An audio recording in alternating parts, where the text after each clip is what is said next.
자, 용어 정리를 한번 해볼게요. 자, 용어 정리는 기본적으로 재개발, 재건축 분석을 하기 위해서 당연한 거예요. 먼저 첫째, 비례율을 볼게요. 비례율은 간단히 말해서 사업성을 나타내는 하나의 지표예요. 비례율이 100이다, 130이다. 사업성이 좋은 거예요. 괜찮은 거예요. 근데 비례율이 92, 87, 사업성이 좋지 않은 겁니다. 그래서 100을 기준으로 판정하는 것이 통상 관례이고, 요새는 100보다 훨씬 더 나아요. 요새 재개발, 재건축은. 그게 약간 특징이에요. 그 다음에 종후 자산 평가액이 뭐냐면, 여기 보세요. 요 그림 봐보세요. 요 지역이 재개발 지역이라고 칠게요. 영세한 따닥따닥한 아주 노후된 주택들이 많았다고 칩시다. 그래서 이 주택은 1억짜리 간평을 받았고요. 요거는 5천밖에 못 받았고요. 요거는 또 4천밖에 못 받았어요.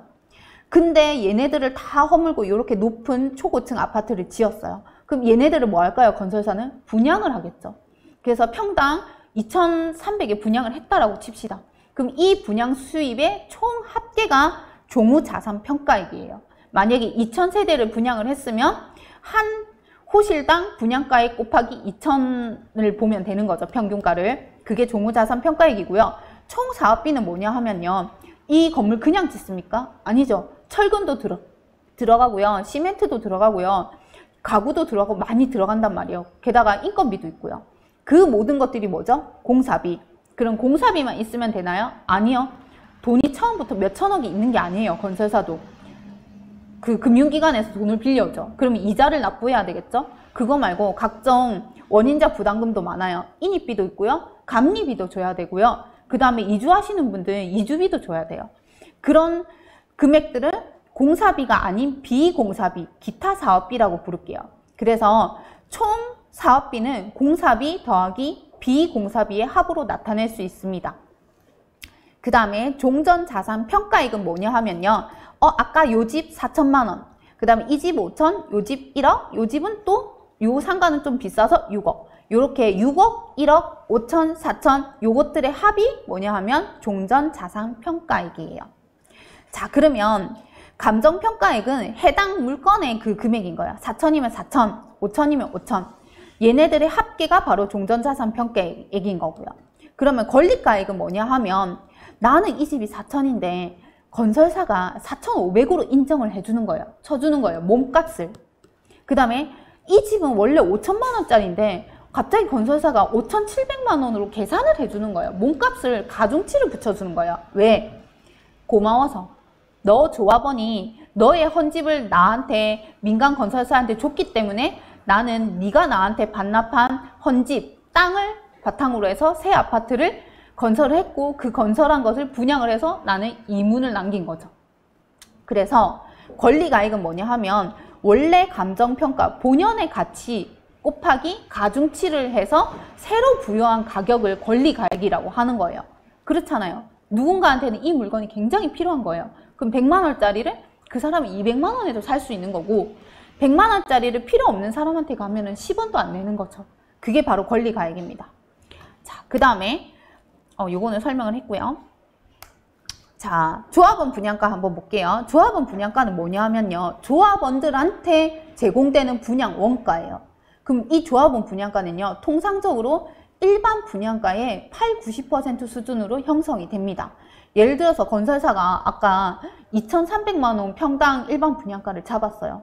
하지만 조합원한테는 2,300을 다 안 받고 그것의 약 80% 정도의 가격으로 디스카운트를 해줘요. 저렴한 가격에 들 수 있는 거죠. 예를 들면 일반 분양가가 34평이 10억이라고 치면 조합원 분양가는 8억 정도밖에 안 하는 거예요. 그죠? 자, 그럼 분담금은 뭐냐? 그럼 조합원 입장에서는 헌집을 줬으니까 8억짜리로 공짜로 받으면 될까요? 그건 또 그렇지가 않아요. 왜냐하면 이 사람이 민간 건설사한테 준 자신의 헌집이 8억짜리가 아니었다라는 거죠. 이 사람이 민간 건설사한테 준 집은 4억밖에 안 했다라고 칠게요. 그 4억의 본연의 가치를 건설사가 가중치를 붙여서 5억으로 인정을 해줬어요. 그러면 나는 건설사한테 5억만큼만 인정을 받았는데 8억짜리 집을 받고 싶으니까 추가로 얼마를 더 내야 하나요? 3억을 더 내야 되겠죠. 그쵸? 그게 바로 분담금이에요. 그쵸? 그러면 그거를 추가로 더 내더라 하더라도 어차피 나는 8억, 10억짜리를 몇 억에 사는 거죠? 8억에 사는 거죠. 그러니까 싸게 사는 거죠. 그럼 조합원 물건이 만약에 부동산에 나올 때는 8억에 나오겠습니까? 아니죠. 거기에서 P를 붙여 팔죠. 어차피 내가 8억짜리를 9억에 내놔도 어차피 10억보다 저렴하잖아요. 그러니까 그 차액만큼 플러스 알파를 붙여서 부동산에 내놓고 그 플러스 알파가 8억 플러스 알파의 금액이 10억보다 저렴할 때 우리는 그 재개발 재건축 투자를 하는 거예요. 근데 아직 사업 단계가 정말 몇 년 더 걸릴 것 같은데 10억짜리를 부동산에서 9억 5천에 내놨다 칩시다. 그럼 이 사업이 정말 몇 년 향후 더 걸릴 것 같은데 먹을 게 5천밖에 없어요. 그러면 그 5천 주고 이 투자를 들어간다? 아니죠. 다른 지역에 다른 물건을 들어가면 그거보다 투자 수익률을 더 높일 수 있으면 딴 걸 잡는 거죠. 그래서 요거를 계산을 하실 줄 아셔야 되는 거예요. 그 다음에 이게 분담금이었고, 대지 지분이 뭐냐면요. 요 앞에 보면 등기부 등본을 떼보시면요. 요렇게 각구에 보면 요런 표시가 있어요. 뭐뭐뭐 분의 뭐뭐뭐 막 소수점 해가지고 막 분수 나오는 거 있거든요. 이게 뭐냐 하면 그 해당 아파트, 해당 지역의 연 면적이 요렇게 전체를 사각형을 이룬다고 칠게요. 근데 나는 그 위에 땡땡 주공 아파트의 203호의 주인이에요. 203호는 34평이지만 그 중에서 대지 면적은 요만큼밖에 안 되는 거예요. 그러면 전체 연 면적분의 내 203호의 요 새까맣게 점처럼 칠한 요 면적이 바로 대지 지분인 거예요. 대지 지분이 왜 중요하냐? 오른쪽 표를 보실게요.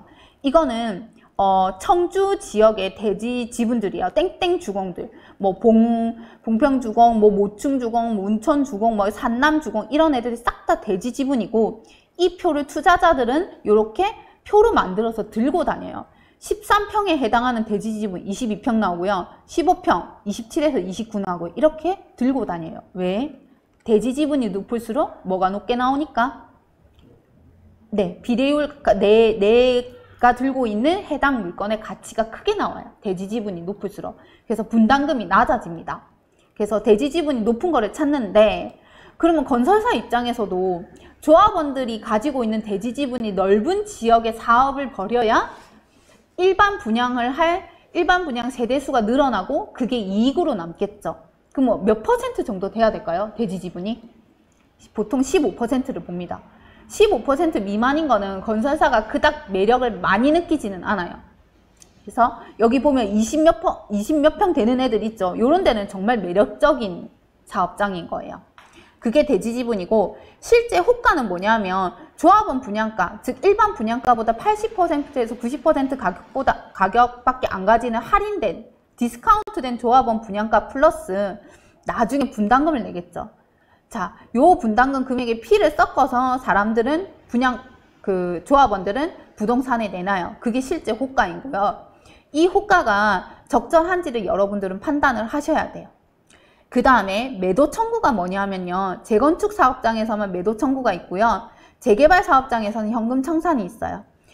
재개발과 재건축의 차이점은 뭐냐면요. 재건축은 내가 재건축 사업에 동의하지 않으면 나는 조합원이 아니에요. 동의장을 안 내면. 하지만 재개발 사업장은요. 동의장 안 내도 나는 이미 이 사업장에 내 집이 있기 때문에 나는 자동으로 조합원 지위에 올라가 있어요. 그러면 재건축 받는 사람은 나는 동의서를 안 냈으니까 뭐 받아야 될까요? 매도해야 되겠죠. 그럼 내 집 매도해줘 하는 게 매도 청구이고요. 나는 여기 새 집 안 들어갈 거야. 그 다음에 재개발에서는 어쩌면 강제적으로 조합원의 지위는 올랐다 하지만 입주를 안 하고 싶은 거예요. 그럼 현금 청산해달라고 요청을 하는 거죠. 이게 현금 청산입니다.